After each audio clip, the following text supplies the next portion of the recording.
তারপরে ডাক্তারে বললো যে লিম্ফোমা ক্যান্সার হয়েছে, থেরাপিতে লাগবে অনেক, চিকিৎসার অনেক টেস্ট দিছে আমাকে, যে টেস্ট সহ্য করার মতো না। হ্যাঁ, অনেক টেস্ট থেকে এখন ব্যথা ওঠে দিন দিন। মাত্র ২০ বছর বয়সেই জীবন প্রদীপ নিভে যাওয়ার উপক্রম তানভীর আহমেদ হৃদয়ের। এমন সত্য মেনে নিতে পারছেন না হৃদয় কিংবা তার পরিবার। আমি এই গত মাস শুনতে পারছি যে আমার বাচ্চার এই ক্যান্সার ধরা পড়ছে। আমি সেই সময় পৃথিবীতে আছি না, কোথায় আছে বলতে পারি না। অসহ্য যন্ত্রণায় দিনের পর দিন পার করতে থাকা হৃদয় ভুলে গেছেন নাওয়া খাওয়া। এই যন্ত্রণা সবার মতো না। তারপরে গলায় দুইটা হয়েছে, কিছু খাইতে গেলে গলায় বাজে, ট্যাবলেট পর্যন্ত আমি খাইতে পারি না, গলায় খাওয়া লাগে। ট্যাবলেট খাইতে গেলে আবার রিটার্ন ব্যাক করে চলে আসে। পরিবারের বড় সন্তানকে বিছানায় পড়ে থাকতে দেখে নীরবে মায়ের দুচোখ দিয়ে গড়িয়ে পড়ে জল।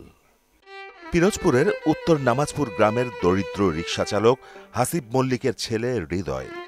বাবার সামান্য আয়ে সংসার চলছিল না, তাই এসএসসি পরীক্ষার পর সংসারের সচ্ছলতা ফেরাতে নিজেই রিকশা নিয়ে নেমে পড়েন রাস্তায়। রিকশা চালাতে গিয়ে অসুস্থ হয়ে পড়েন হৃদয়। বাজারে অটো লইয়া নামছে, আমি রিক্সা চালাই, এখন আর আমি চালাইতে পারতেছি না। তারপর অসুস্থ হয়ে পড়ছে এই 5 মাস। এরপর থেকেই প্রায়ই অসুস্থ হয়ে পড়তেন তিনি। তবে 2 মাস আগে হঠাৎ করে গুরুতর অসুস্থ হয়ে পড়েন। পরে পিরোজপুর, খুলনা ও ঢাকায় চিকিৎসা চলাকালীন সময়ে জানা যায় হৃদয় ব্লাড ক্যান্সারে আক্রান্ত। বর্তমানে টাকার অভাবে ছেলের চিকিৎসা ব্যবস্থা করতে পারছে না তার পরিবার।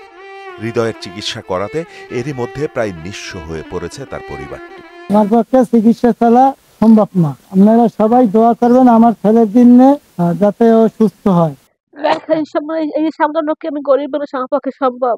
এত টাকা আমি কোথায় পাবো? কিভাবে আমার ছেলের চিকিৎসাটা চালাবো? বিভিন্ন এনজিও থেকে কিস্তি তুলে মানুষের কাছ থেকে সাহায্য সহযোগিতা নিয়ে কোনোমতে চিকিৎসা চালানোর চেষ্টা করছেন হৃদয়ের পরিবার। এই রিক্সা চালাই এই বাজারে একটা প্যাডে দেবো না ওর চিকিৎসা খরচ চালাম? কি এতদিন মাসের কাছে নিচে আর কিস্তি ছিল, কিস্তি দিয়ে উঠে উঠে একদিন চালাইছিলাম, কিন্তু এলাকাবাসী সহযোগিতা কম বেশি করছে।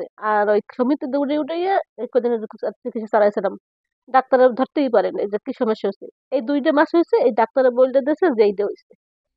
সুস্থ জীবন ফিরে পেতে হৃদয়ের 8 থেকে 10টি কেমোথেরাপি লাগবে বলে জানান হৃদয়ের অভিভাবকরা, যার ব্যয়ভার বহন করার সামর্থ্য নেই রিকশাচালক বাবার। তাই ছেলেকে বাঁচাতে সমাজের সামর্থ্যবানদের কাছে সাহায্যের আবেদন জানিয়েছেন হৃদয়ের পরিবার। আপনারা সবাই মানে সাহায্য করেন। আপনারা সাহায্য না করলে আমি কি বাঁচবো? আপনারা জনগণ, দেশবাসী, আপনারা সাহায্য করেন সবাই।